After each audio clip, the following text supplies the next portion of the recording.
to this short discussion on the wonderful world of workplace organization. As Jill quite rightly said, it's termed 5S. Personally, I don't particularly like the term 5S because it has connotations of consultancy, has connotations of, well, in my experience, of failure in reality.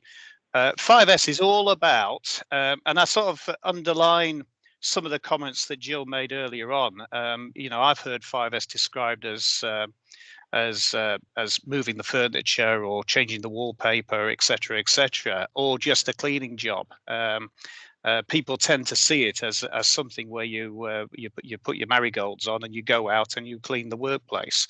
The reality of 5S is that it's all about the workplace. It's all about the organization of the workplace, and it's support. It's a fundamental support and improvement tool behind the 7 wastes in the lean principles. And it follows on from a waste walk. You go out, you check what your wastes are, and then you go and improve them using a structured exercise called 5S. The reason for the photograph at the top 2 is actually those are two engineers from my previous company. We're about to see some photographs from my previous company, but it just shows that actually engineers are often some of the best organizers. Here they are, they're playing one of my management games, the plug game. They've got everything neatly and nicely organized in front of them to help them actually improve the way that their workflow is operating. So that's a brief introduction to what we're doing. A nice introduction to my good self. There's a nice, lovely photograph of me. Top right photograph is me probably about 20 years ago now, actually. So it shows I haven't changed too much between the top and the bottom photographs. But I spent 30 plus years with British Steel in all its guises, from nationalisation in '86 all the way through to its reincarnation in 2015. So I spent the last 10 years in Tata Steel and British Steel as within the improvement teams, latterly with British Steel as the head of their continuous improvement program. I'm an accredited Master Black Belt, so I've got my accreditation through the British Quality Foundation. For all of those in the know, Lean Six Sigma has a series of colour schemes, starting with a white belt and working all the way through to a master and beyond. I believe there's something called a commander, actually, but we're talking about 5S this morning. 5S together with daily management, and in reality, the two disciplines, the two methodologies are interlinked. So we'll be concentrating on 5S today. In April, we'll talk about daily management. A lot of the stuff that we do within both are actually shared. But to my mind, they underpin the foundations to all improvement activities and ultimately transformation within your company. Quite often, you find with companies that they like to do the very sexy stuff. They like to go off and do their Lean Six Sigma projects, or their 8D projects, or their A3 thinking projects, or whatever you might want to call it. But they fail. The improvement projects fail in the end because they're not underpinned by substantial foundations covered by 5S and daily management. And what those involve are things like improved visual management within your work area. They're something called SOP, standard operating procedures, standard work, confirmation of those procedures, confirmation of those visual management systems, control plans to make sure that your processes are controlled in an auditable kind of way. And all those disciplines, all those things are driven by the shop floor and the foundation of the way that you operate. And all those things are involved in 5S and in daily management, and they underpin your Lean Six Sigma projects, your Kaizen projects, and then drive ultimately the transformation of your business. 5S itself is a really, really important discipline in my mind, and it's often put to one side. It's often, particularly in the heavy engineering world, in the heavy sort of the steel industry, engineering, etc., chemical industry, it's often put to one side as being something that's not particularly important. The key behind 5S, though, is it gives you time back in the way you you operate. What I like to do on the full courses is play a silly game called the numbers game, and the numbers game basically gives you a whole set of numbers on a sheet of paper, and you have to find all the numbers from 1 to 49. Well, of course, the first round of that, it takes a long time. By the end of the exercise, it takes you 10 seconds. And that's all the basis behind 5S. 5S is all about finding things and doing things quicker and making sure that the flow of your operation works for you and works for your customer. So the next slide I'm going to share with you is some pretty awful ones taken from various times. And I've got to say they're taken over the past 15, 20 years from my previous employment. And these basically typical of certain work areas. Now, for those of you who are operating well, what I would call cleaner work areas, such as laboratories or testing houses, or indeed offices, apologies for these photographs, in that I'm not really showing anything from your particular worlds. That's probably because these are kind of sexy when you put them onto courses and really get the point across. And the title is very much along the lines of how does it make you feel and act? How professional would you be if you're walking into storage areas, into engineering workshops, into offices that look like this? Because I'm a great believer that the way your workplace looks, how professional your workplace looks, is a strong indicator to the way that you actually work in your professional life. And ultimately it can lead to unsafe acts. I remember going way back when I first started up with British Steel 30 years ago.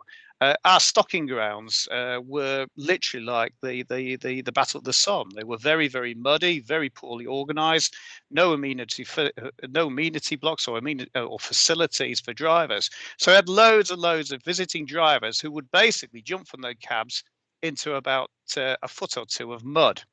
And that governed the way that they acted, because they kind of thought, well, if this is the way you treat us, then why should we act in a professional way? And we ended up, ultimately, we killed somebody. We had a serious accident. The person wasn't following procedures. But at the end of the day, it's about behavior and it's about people's behaviors. If you walk into a clean, well-organized environment, then your behavior operates according to what you see. So I'm a great believer in the actual well-organized workplace is not just about saving time, being professionally organized, but it's also a thing about the way that your guys work in a professional behavioral way. So, workplace organization, what's it all about? It's all about improving efficiency and effectiveness. It's all about making your workplace safer. It's a 5-step process, as the name would imply. It's about making your stuff, your materials, your equipment, easier to find, easier to use, easier to maintain.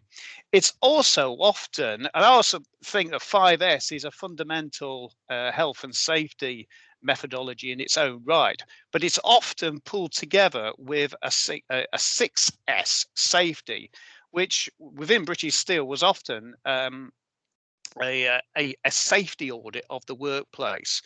And if you think about it, it actually carrying out a 5S or a 6S out into the workplace also provides context for your safety conversations. So when you go out and you carry out an audit, you can have a proper safety conversation with your operators. So it provides context. So you're actually, in the context of 5S, actually ticking off a number of other key important things that you should be doing when you're out onto the workplace. So key is all 5 steps are completed. Often in practice, not all 5 steps are completed. What are those 5 steps? Well, you'll notice with this diagrammatic, I've not put a start or a finish. Now that's actually quite important, because to me, 5S is a you're forever cycling round the sort, the set in order, the shine, the standardize, the sustain. And you're cycling round that and round that and round that and continually carrying out the audits. Quite often in businesses that I've come across, people do the training and then they go straight into a sort set in order shine masterclass. So they'll all go out, you'll bring resource out, you'll bring contractors out, and you'll do all those three things, and you'll create a lovely, lovely working workplace. The problem is we often forget to do the two last elements of the 5S, the standardize and in particular the sustain. So what happens is after a few weeks of having done this, people get they get bored, they get pulled onto other things, and we end up with the workplace deteriorating in the way that it looks. And you end up 6-12 months later looking back at it, and everybody's saying, well, 5S, that was a complete disaster, wasn't it? Reality, you only carried out a 2 or even 3S. You did not carry out the full 5S. This is why I always suggest that you start at the end, okay? And you start with the audit. What you see in front of you is a typical audit sheet. This particular one was designed and used within British Steel. It's actually a 6S. So the top one is all about a planned general inspection that the guys used to carry out. But what we do is we go out and we physically audit the areas. And I often suggest to people, because when you first audit a particular area of your works, the last two S's, the standardize and the sustain, won't have been done. They won't probably score particularly highly. You either you ignore them on your first audit and you concentrate on the question sets against sort, set in order, and shine. Each of those areas has 5 specific questions that ask questions about sort, about set in order, about shine. And you go out and you honestly score yourselves against them. And there's a methodology of scoring which is based on non-compliances. So if we look at each one in top, and sorry, apologies, but you also make sure that you hold the information carried out in the audit. So you see the right-hand photograph there has got the classic question sets. The right-hand spider graph shows the resulting scores that are being scored from that particular question sets. And the charming young man on the left, who is an operations manager, is just showing you what's referred to as a control board. So the 5S audit is kept on the control board. That also has, and the sheet he's holding up at that time is the standard operating procedures. The actual workstation that the guys, and this is a welding line in the rail plant at British Steel, the actual processing point is not 2 yards to the right of where this guy is standing. So everything is held very close to the point of process. And we often, if you look behind his right arm, those are the quality standards that are required by that particular processing point in the rail line. So we hold everything close to the point of process. Let's look at each one of the things in turn. The first element is sort. So this is about going out, distinguishing between what you want and what you don't want. The definition of that is removing everything that is not required. So this includes all personal items and equipment as well, because everything that is unnecessary for the workplace potentially is a tripping hazard, gets in the way of the way that you want work being done, removes the clutter and frees up your space. Because every time, if you have a repeat exercise that is taking, let's say, 10 seconds to complete, and you're doing that time after time after time throughout your shift, and you've got something in the way that means you have to go round it to repeat that exercise, removing that, whatever that something is, and reducing the time down to 5 seconds doubles your output. 5S is as simple as that. In reality, you'll have multiple occasions out on the shop floor, in the laboratory, in the test house, in the work office, where you will be finding where things are getting in the way of the way you want to operate. So that's sort. Set in order is the where you've removed all your bits and pieces from the workplace, and you put back everything that you want back in the right place. So this is about arranging stuff in good order in the appropriate location. So it's supporting that immediate return, that immediate retrieval. So if you've got a regular widget that you use on a particular testing piece of equipment, and that piece of equipment is sat 20 yards away from where you're actually operating, move it closer and make sure it's available. I can show you loads and loads of photographs of working areas where basically equipment is strewn all over the place. And you get the call from your operators, well, we couldn't find that particular widget. We couldn't find the magic hammer that allows us to open up this particular area of working because somebody else had left it lying around. So that's what's really important about the setting order. It's about making sure things are available. And visual management is a real key component about this.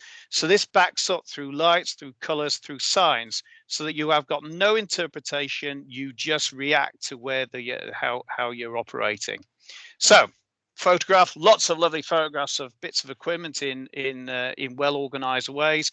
People often laugh at the left hand one, which is it's not quite a shadow board, that I've got to say, because it hasn't got the shadows behind it, but this is the cleaning station for that welding line that we were just looking at. Welding lines, particularly the welding line I was just talking about there, produce a lot of scarf. They produce a lot of litter, and need regularly sweeping up, because if they don't, they effectively, in engineering terms, bung up and cease to work. Having the clean equipment visible and close at hand is therefore quite important. I remember going to a site down in Wolverhampton where I was busy talking to a team leader who was complaining bitterly about the fact they didn't have enough time to pick particular items. And whilst we were talking, there was a character, and it was a huge beast of a man, was wandering around the workplace. And I had probably 15, 20 minutes talking to this guy, watching this man walk backwards and forwards. And in the end of the day, he came back with a brush. And I said to the guy, well, who the hell's that? And the guy said, oh, that's one of my team members. So he'd spent at least 20 minutes of our conversation looking for a brush to clean his work area. Yet the team leader was oblivious to this and was complaining that he had a lack of resource. Okay, so 5S set in order, very, very simple, but often we overlook stuff like that. So third item is shine. So this is the bit that people quite often think, well, that's what 5S is all about. It's about going out and cleaning up. It is one element of the 5S's, is to go out, clean the area. But actually, critically, what we mean by cleaning the area is actually removing dirt, grime, and labor-intensive checking, so that you're bringing your process equipment back to as good as new as possible, so that you can actually see defects, you can see problems, you can see bare wiring because they're no longer covered in dirt. So that's the actual objective and purpose of the shine element. It's not just to tidy up for tidy up's sake. It's actually to eliminate stuff so that you can see the underlying problems.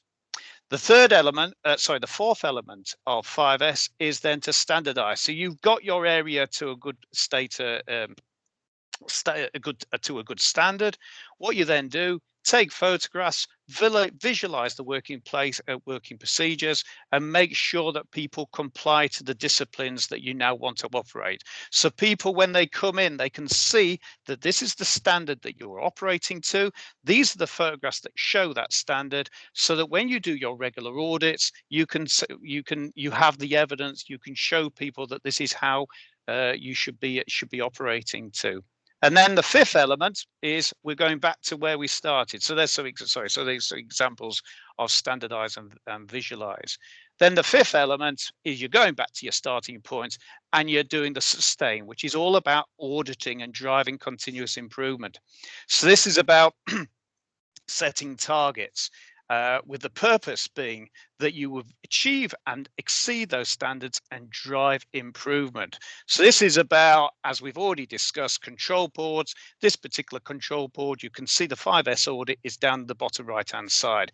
This particular area, the owner is a guy called Dave Holland, and he would have a regular weekly audit where he would come out and he would check against the 25 questions of 5S as to exactly where they were and action upon them so as to maintain his standards. Over and above that, there was a monthly audit by the plant manager, who would come down and check those audits and be involved in the 5S audit. So you begin to develop a layered auditing system for your area. It's really important, this sort of thing, because the guys, and I generally find, when I talk to operators, etc., and team leaders, is they want to do this. They're very keen on doing this kind of stuff, but they have to be led. They have to be driven to. They have to be shown through good leadership that this is important. If you as a leader don't show that this is important, if you as a leader in 3 months' time start saying, well, we don't have to do the 5S audit because I've got something that's slightly more important, then your standards will drift, your standards will begin to go out of control. And thought I'd share this with you guys as well. This is something that at my previous company they were busy developing, which was a kind of work on a star system. So they actually translated the scores, which, a score of 125 is, or in this case, it was a score out of 150 because they had successes. But scores were, in some respects, a little bit meaningless. So what the continuous improvement coach in that area created was a starring system where effectively, and you can see the top line of the top area there, which is scoring 123, 82%. That's actually got a 5-star score. And then you've got other areas which score far less. And what that, it makes the language easy for the troops. We can describe them. You're either in a 2-star, 3-star, 4-star, 5-star, but it also motivates and it creates an element of competition, which that's been continuing now for the past year. So it's that's particular photographs taken from some time ago, but I assure you, the standards have been improving steadily over the past year. And again, you create boards, and this particular board is sat right by the front door entrance to where the operators come through to mate in and mate out, and actually can see the scoring system right in front of them. So again, you make sure that all this sort of stuff is right in front of people. So summarize 5S: separate your essential and non-essential, make your essential items safe and fully operational, relocate anything you don't want away from that work area, retain everything that you need, keep those frequently to the stuff that you use frequently close to hand, repair, dispose of broken equipment, make things easy to find, make things easy to use, set the standard, then maintain it through driven leadership audits. Okay. And often I find in improvements, as I sort of said right at the beginning, was that a workplace organization is often the start of your improvement journey.